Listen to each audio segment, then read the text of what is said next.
La déflagration la semaine dernière, c'est qu'elle dit à la presse que finalement, quoi qu'elle décide, elle ne soutiendra pas Marine Le Pen.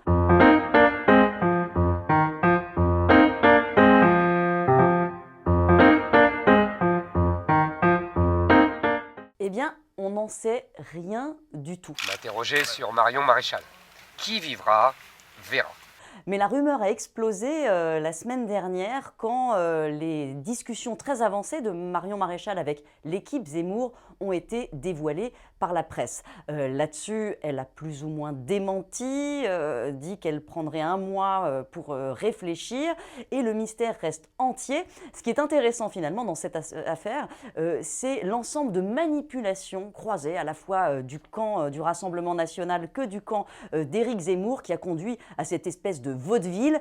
Ceux qui veulent partir partent, mais ils partent maintenant. On peut encore une fois changer de camp, mais il faut le faire maintenant. Le fait que Marion Maréchal soit tentée de rallier Éric Zemmour n'est finalement pas du tout une surprise. Elle est sur une ligne qui est très différente de celle de sa tante, avec laquelle elle a des relations compliquées. Le sujet est un différend politique. Oui, je le souhaite, parce que si c'est pas ça, c'est quoi ?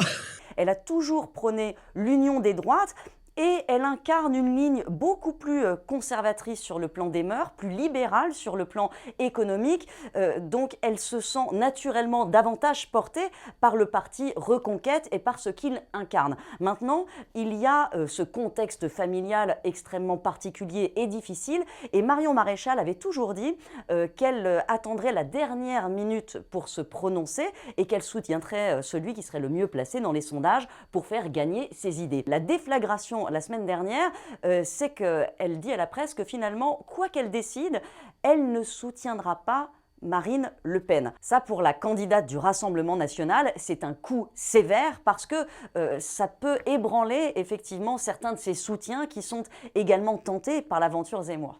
Il y en a un certain nombre, tous ceux avec lesquels Marine Le Pen a eu des oppositions ces dernières années. On parle de Nicolas Bay, l'eurodéputé. Je ne crois pas avoir de leçons de loyauté à recevoir de qui que ce soit. Je n'ai pas à me justifier de ce que je ferai dans un mois, dans 6 mois, dans un an.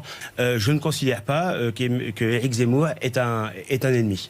Nicolas Bay, il faut se rappeler qu'il avait déjà quitté le Front National au moment de la scission avec Bruno Maigret. Il était parti au MNR et puis il était revenu. Maintenant, naturellement, il est tenté de retourner à ses premières amours. On parle aussi de Stéphane Ravier, qui est un peu un électron libre, qui est sur cette même ligne.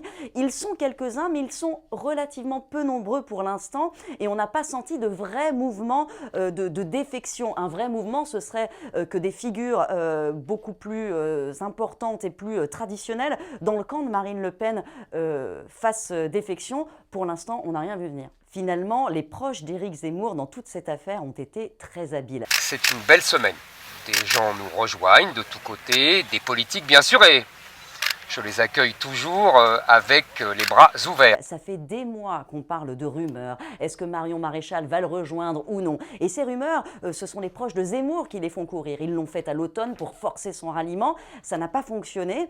Et ils ont recommencé ces derniers jours parce que la campagne d'Éric Zemmour marque un peu le pas dans les sondages. C'était pour la relancer. Mais Marion Maréchal hésitant, ils ont un peu forcé la main. Et Marion Maréchal a commis cette erreur. La semaine dernière, elle a rencontré en privé, en off, plusieurs journalistes auxquels elle a livré ses états d'âme. Elle a tout simplement ouvert son cœur et expliqué les raisons de son hésitation. La rumeur en est parvenue évidemment au Rassemblement national, qui a eu peur que son congrès prévu samedi à Reims soit ruiné par l'annonce d'un ralliement de Marion Maréchal et a fait fuiter tout ça dans la presse. Les équipes de Zemmour en sont ravies parce que quoi qu'elles fassent désormais, ils ont engrangé le bénéfice. La campagne de leur candidat, cette idée d'union des droites est crédibilisée par l'annonce que de toute façon elle ne soutiendrait pas sa tante. Et finalement, si elle ne vient pas, c'est pas très grave. C'est compliqué de trouver une place dans ce nouveau parti Reconquête pour Marion Maréchal qui pourrait prendre toute la lumière au détriment de ceux qui ont déjà rallié et au détriment de Sarah Knafo, la très proche conseillère d'Éric Zemmour, qui a pour l'instant pris la tête de la stratégie.